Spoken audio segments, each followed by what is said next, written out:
அன்பான சகோதர சகோதரிகளே, தேவ பிள்ளைகளே, கிறிஸ்துவின் மனவாட்டிகளே, உங்கள் அனைவருக்கும் நம் ஆண்டவராய் இயேசு கிறிஸ்துவுடைய கிருபையும் சமாதானமும் நம்மில் என்றும் உண்டாயிருப்பதாக. ஆமீன். இந்த நாளிலும் பரிசுத்தாவின் வெளிப்படுத்துகிற சத்தியத்திற்காக நன்றி செலுத்துவோம். இந்த நாளில் வெள்ளை காகிதம், இந்த காகிதத்தை குறித்து காண்போம். பழைய ஏற்பாடுக்கும் புதிய ஏற்பாடுக்கும் நடுப்புள்ள பைபிளில் ஒரு வெள்ளை காகிதம். நாம் அதை கடந்து போயிடுவோம். இதனை குறித்தான ஒரு காரியத்தை ஆவியான வெளிப்படுத்துகிற காரியம் பார்த்தீங்கன்னா, இந்த இரண்டுக்கும் நடுப்பாக இந்த வெள்ளை தாளை ஏன் வைத்தார்கள்? வேதம் எல்லாமே சத்தியம். வேதத்தில் ஒரு புள்ளி இருந்தாலும் அதற்கும் ஜீவன் உண்டு. இதனை குறித்து நாம் காண வேண்டும் என்றால், யாத்திராகமம் 25ஆம் அதிகாரத்தில் 35வது வசனம். இங்கே விளக்கை குறித்து பழைய ஏற்பாடில் பார்த்தீங்கன்னா, ஒரு குமிழ்கள் இருக்கும். ஒரு விளக்கில் அந்த நடு தண்டு சேர்த்து 7 குழிகள் இருக்கும். இதனை குறித்து காண்போம். யாத்திராகமம் 25ஆம் அதிகாரம் 35ஆம் வசனம். அதிலிருந்து புறப்படும் 2 கிளைகளின் கீழும் ஒரு பழமும், வேறு 2 கிளைகளின் கீழ் ஒரு பழமும், மற்ற 2 கிளைகளின் கீழ் ஒரு பழமும் இருப்பதாக விளக்கு தண்டிலிருந்து புறப்படும் 6 கிளைகளும் அப்படியே இருக்க வேண்டும். விளக்கு தண்டு 6 கிளைகள், விளக்கு தண்டை சேர்த்து 7. இந்த 7 பார்த்தீங்கன்னா, அந்த ஒரு விளக்கு தண்டுடைய அதனுடைய பிடிப்பில் தான் இந்த 6 கிளைகளும் இருக்கும். இந்த 1, 2, 3, 4 இந்த 4வது தான் விளக்கு தண்டு.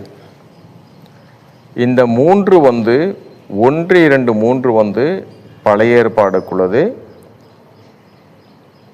5, 6, 7 இது புதிய ஏற்பாடு.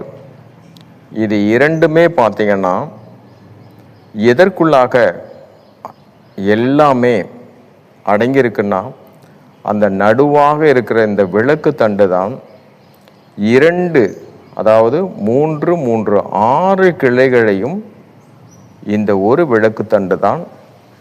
அதனுடைய காரியத்தில் தான் எல்லாமே பிடித்து இருப்பது. எல்லாமே அந்த ஒரு விளக்கு தண்டின் படியாகத்தான் ஒட்டப்பட்டிருக்கிறது. இங்கே நடுவாக அந்த விளக்கு தண்டாக யார் இருக்கிறாண்டா, அதுதான் நம்ம ஆண்டவராய் இயேசு கிறிஸ்து. இயேசு கிறிஸ்து குறித்து என்ன வேதம் சொல்லுதுன்னா, அவரை கொண்டு அவருக்காகவே சகலமும் சிருஷ்டிக்கப்பட்டது. அவரை கொண்டுதான், அவருக்காக தான்.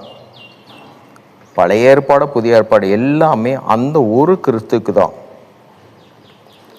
இயேசு கிறிஸ்து என்ன சொல்றாரு? நானே வழியும்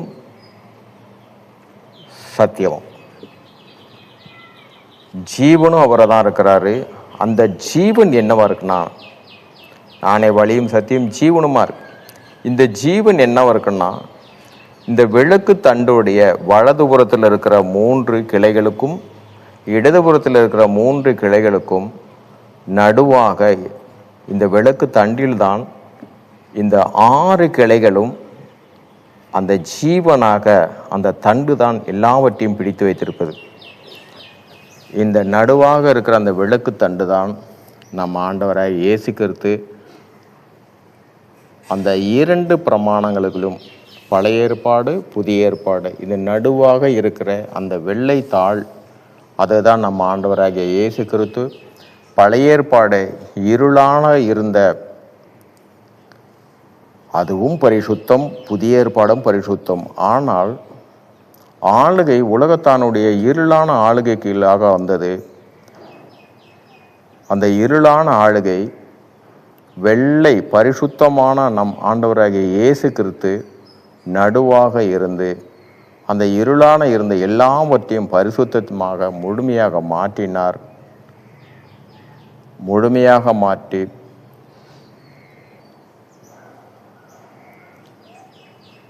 மூளை கல்லாக ஆனார். யாருக்குமே தேவைப்படாத ஒரு கல், மூளைக்கல். ஆனால் எல்லாம் இந்த வேலைப்பாடு முடிவதற்கு அந்த மூளையான தேவையில்லாத கல்லான அந்த ஒரு கல் தான் சகலத்திற்கும் பூர்த்தி செய்வதற்கு இந்த பழைய ஏற்பாடு, பைபிளில் பழைய ஏற்பாடுக்கும் புதிய ஏற்பாடுக்கும் நடுவாக இருக்கிற அந்த வெள்ளை காகிதம் நம்ம அசைத்தியாக எண்ணுகிறோம், வெள்ளை காகிதமாக நம்ம எண்ணிக்கிறோம்.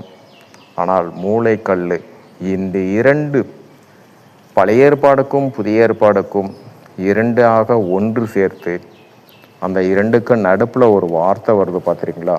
இந்த பழைய ஏற்பாடுக்கும் புதிய ஏற்பாடுக்கும் நடுப்பில் இயேசு கிறிஸ்துவின் புதிய ஏற்பாடு, இயேசு கிறிஸ்துவின் புதிய ஏற்பாடு. இந்த பிரமாணத்துக்குள்ளே வந்தவங்க எல்லாம் இந்த இயேசு கிறிஸ்துவின் புதிய ஏற்பாடுக்குள்ளாக அவரை இயேசுவாக ஏற்றுக்கொண்ட எல்லோரும் மனவாட்டி, அவரை ஏற்றுக்கொள்ளாமல் இருக்கிற எல்லோரும் பார்த்தீங்கன்னா பழைய ஏற்பாடு படி அவர்களும் ஜனங்கள், அவர்கள் ஜனங்களாக இருக்கிறாங்க. இங்கே மனவாட்டிகளாக கிறிஸ்துவை ஏற்றுக்கொண்டவர்கள் எல்லோரும் மனவாட்டி. ஆனாலும் அவர்களை கைவிடுவார்கள் என்றால் அல்ல. எபிரேயர் 8ஆம் அதிகாரத்தில் 10ஆம் வசனமும் உங்களுக்கு அதை குறித்து வெளிப்பாடாக இருக்கும். அவளை எல்லோரும் நான் மன்னிப்பேன்னு சொல்லியிருக்காரு. ஏனென்றால் பழைய ஏற்பாடில் இந்த இயேசு கிறிஸ்துவை ஏற்றுக்கொள்ளவில்லை. ஆபிரகாமை பிதா என்றார்கள். இயேசு கிறிஸ்துவை என்றார் தாவீதோட குமாரன் தான் என்று சொன்னாங்க. ஆனால் இந்த இயேசு கிறிஸ்துவை நாம் ஏற்றுக்கொண்டதனால் இன்றைக்கி நம்ம வாயிலிருந்து எந்த ஒரு காரியம் வராது. ஆண்டவரே இயேசுவே இதுதான் வரும், அப்பான்னு பிதாவை தான் சொல்லுவோம். அதனால் இயேசு கிறிஸ்துவை ஏற்றுக்கொண்டவர்களுக்கு நமக்காக ஒரே இயேசு, என் இரட்சகர், என் மீட்பர். நமக்கு இது மட்டும்தான் தெரியும். பழைய ஏற்பாடில் தாவீதுடைய குமாரனாக தான் பார்த்தாங்க. பிதாவை எப்படி பார்த்தானா ஆபிரகாமை தான் பிதாவாக பார்த்தார்கள். இதுதான் ரெண்டுத்துக்குள்ள காரியம். இந்த வெள்ளைத்தாள் ஆண்டவராகிய இயேசு கிறிஸ்து, பரிசுத்தத்தின் வெளிச்சம். சரி, கர்த்தருக்கு நன்றி. பரிசுத்த ஆவியானவரே, இந்த நாளில் இந்த சத்தியத்தை வெளிப்படுத்தினதுக்காக நன்றி செலுத்துகிறோம். இந்த காரியத்தின் மூலம் எல்லாவற்றிலும் மூவரிலும் ஒருவராக இருக்கிற தேவனே உம்முடைய நாமம் ஒன்றுக்கே மகிமை உண்டாவதாக. ஆமென்.